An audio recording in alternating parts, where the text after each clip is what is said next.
Singer, President of the Bayway Community Association. Thank you.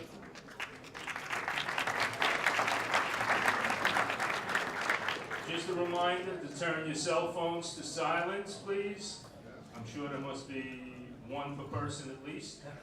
We're going to stand to do the pledge.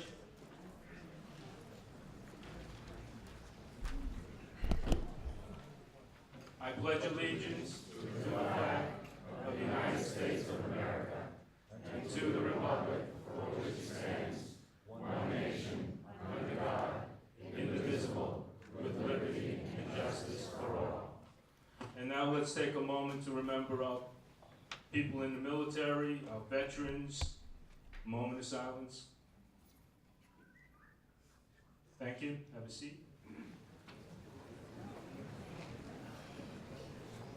Welcome to Baywinds, and on behalf of the Master Board Association, we welcome mayoral candidates, Jeri Muoio and Kimberly Mitchell, and our moderator, Michael Williams, newscaster. We also welcome our guests and our residents. It has long been the Baywinds tradition to host candidates for city office in our clubhouse for a dialogue. This event will provide our voters, and we do come out and vote in strong numbers, the basis for informed decision-making. Thank you. Turn it over. Good evening. My name is David Kaiser. I am the interim president of CityWatch, who is the organizer for tonight's event. I'd like to thank Commissioner Mitchell, Moderator Michael Williams, Mayor Jeri Muoio for attending.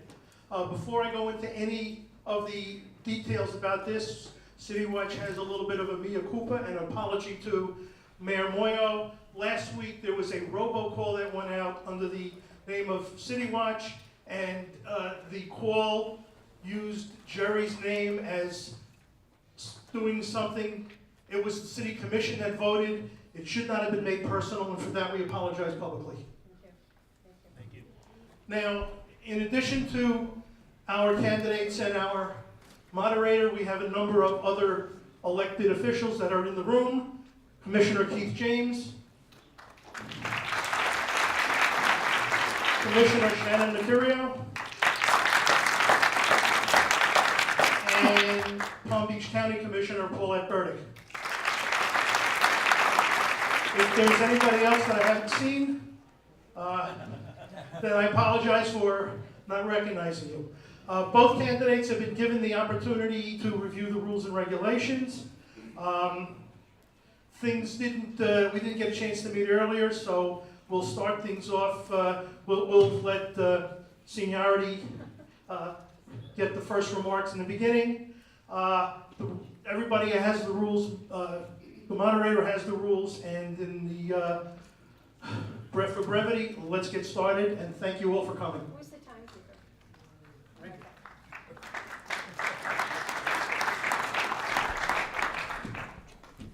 I guess when he says seniority, he means me. Can you hear me okay? Yes. Okay, great.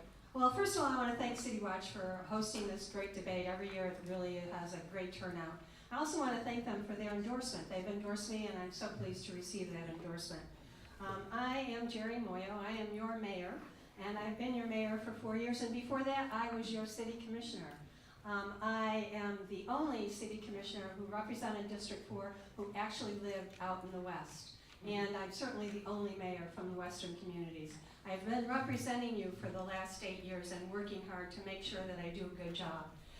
I am here tonight to ask you for your vote and to vote for me on March 10th, and I'm going to tell you why I think you should vote for me. First of all, you deserve a mayor who has executive leadership experience. I've had extensive executive leadership experience, including my 4 years as mayor. You also deserve a mayor who shows up. And I think all of you in the audience who know me knows that there's no one who works harder at her job than I do. I am everywhere. You also deserve a mayor that gets the job done. And that's a part of being accountable and talking about results. You deserve results as citizens of West Palm Beach. So let me talk to you a little bit about results. These are some of the results that I'm very proud of. Since 2011, we have brought 5,000 jobs to our city. 5,000. Thank you. We have decreased our crime rate by 16% across the city, and if you compare it now to 20 years ago, it's been decreased by 50%. And I'm especially thankful that I have the endorsement of the police, PBA, Police Benevolent Association, and my great friends in the back, the firefighters, who have also endorsed me. I am the person who got Station 7 here in your district.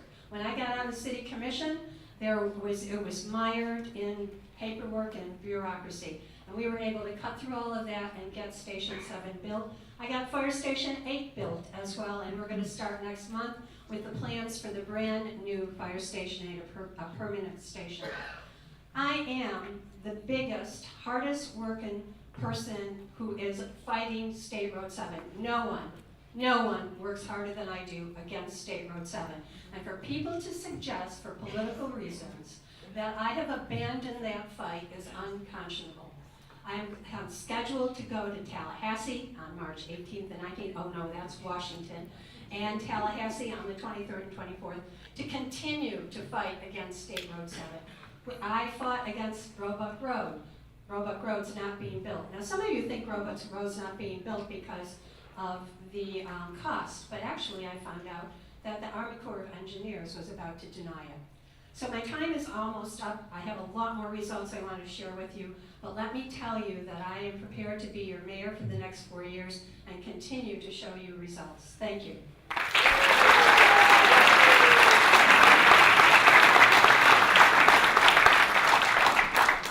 Good evening. I'm excited to be here tonight. Kimberly Mitchell.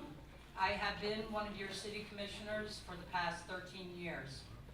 I'm chewing on something. I'm looking out around the room, and there's a handful of people who were by my side when I first ran in 2002, and in fact encouraged me to do so.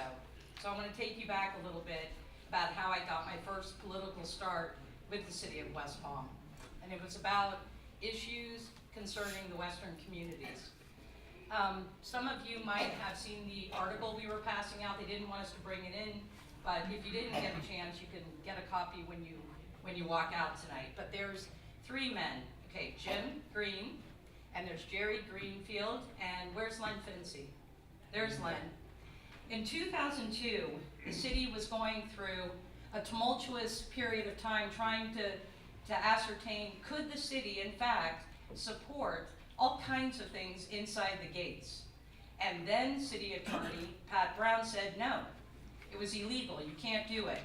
We can't help them with their roads? No, we can't. Can we help them with their electricity? No. Their water? No.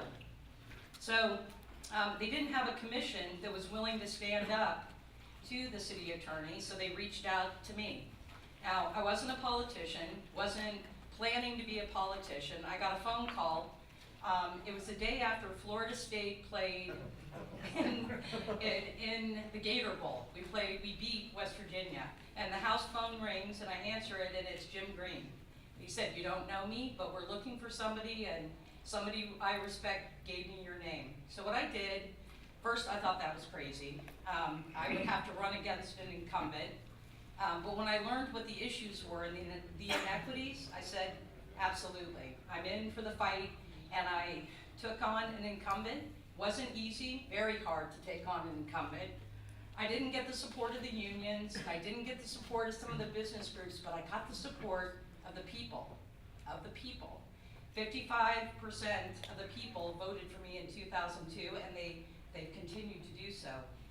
I have been results driven, and we sat in this room in 2008, and I don't know how many in here remember it, but in the fight on Roebuck Road, we kept trying to take on the county as if we were going to win.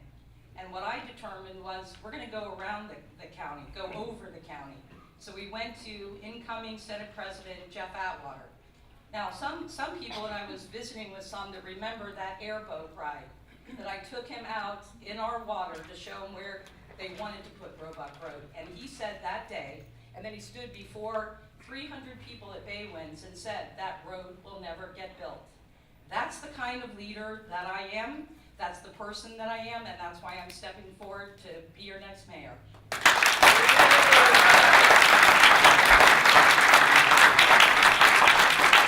Thank you all very much. Again, Michael Williams, thank you for having us in News Channel 5 here to moderate the debate. We would ask from here on out no more applause. We'll move through the questions and the answers. At the very end of the program, of course, we'll welcome your applause for both of our candidates. So we thank all of you for being here. We have questions that have been put together by many of you and submitted. That will be part of the Q&A. As always, when I moderate these, I and my staff put together our questions as well about everything from what's going on with the police department to questions about undue political influence at City Hall that both candidates will be asked to respond to. And again, we hope to get some of your questions where a few of you will stand up and speak as well. Under the rules, our first question is going to go to the commissioner, but I'd like to begin just quickly to engage all of you because already we're hearing a lot of talk that this is going to be a nasty campaign and we're already seeing signs of it. I'd like a show of hands of how many of you are fed up and don't want to see this devolve into the kind of nasty campaign we're already beginning to see. Both of our candidates, it's a pretty obvious answer, so I'm going to put a question to both of you, given some of the nastiness we're already seeing. I'll begin with you, Commissioner. At the end of the day, for the record, do you see your opponent and your colleague at City Hall as an honorable public official? What's her greatest accomplishment in her time, both as a commissioner and as a mayor? What most qualifies her also to remain in that role? That's a good question. I have complimented Mayor Muoio on a number of occasions, trying to think of what comes to mind right now. There are some genuine ones, and in meetings I've said it to her. When she steps up and does something great, I am her biggest fan and cheerleader. I just can't think of one right now. I was ready with, You've served with her for years. I'm sorry? You've served with her for years. Let's think of a good one. Let me think of a good one.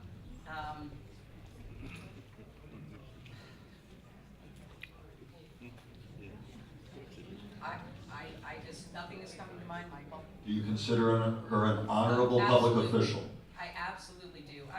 I supported Jeri Muoio 4 years ago because I genuinely believe then and I genuinely believe now that she is a decent, honorable person. That's not why I'm running though, but that, yes, I do believe, I know that. You have some remaining time. Oh, how much more time? Let me think, there have been good things. Why then, given that you supported her in your remaining time, do you believe you'd be a better mayor? You just acknowledged that she is somebody you supported just 4 years ago. Your remaining time, please. Well, I had the opportunity to work with her in that capacity for the last 4 years, and I have been disappointed at watching missteps and missed opportunities. And I will share some of that, I hope, in some of the other questions tonight. Mayor, Yes, sir. same question to you. Do you believe that your opponent and your longtime colleague in public service is an honorable public official, her greatest accomplishments, and the reason why you think you remain more qualified than she, in your case, to remain in the mayor's role? Sure. Of course, I think she's an honorable public servant. She's been elected many times to the position, and she, has been on the city commission for 12 years. What do I think she has done well? She Turn the mic up. The mic, I can't hear you. Any better? Yeah. Okay. I said, yes, I thought she was honorable. The things that she does well, she advocates very strongly for her commission district. Brief answers for a long time together. Let me ask you. Oh, I felt one. Well, you can answer. Are you done, Mayor? Well, no, Go because ahead. there was a second part of that Yes, question. absolutely. Would be Why better. do you consider yourself more qualified than she to remain in this role? I am absolutely more qualified than she is. First of all, I have had considerable executive leadership experience. Secondly, I have 4 years of results to show that are outstanding, and we will talk about those as we go along.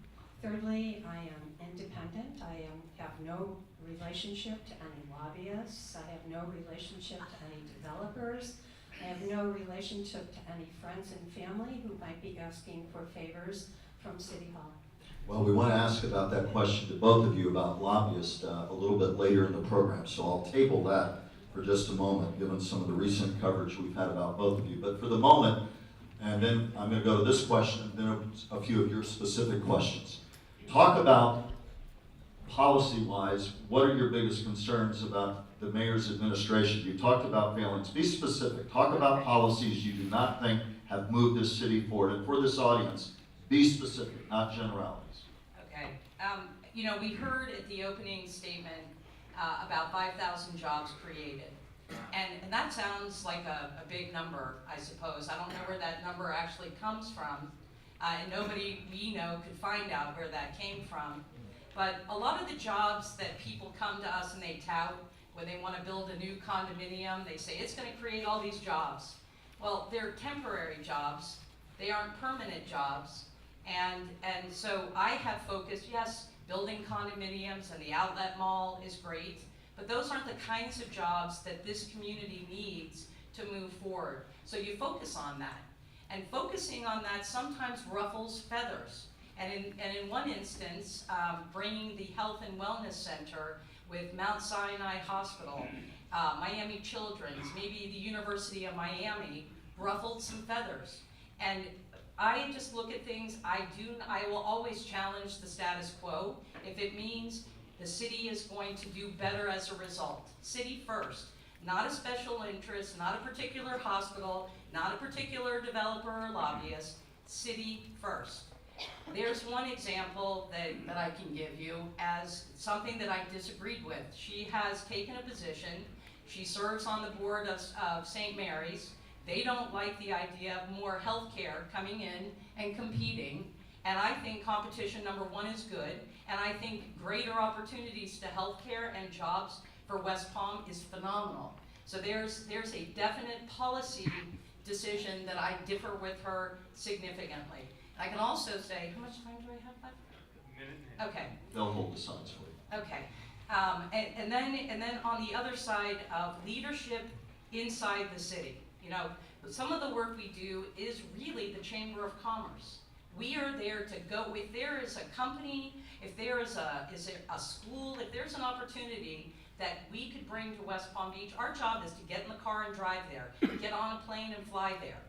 I can give you an example, and this is a good one. University of Miami, their medical school was interested in coming up to West Palm.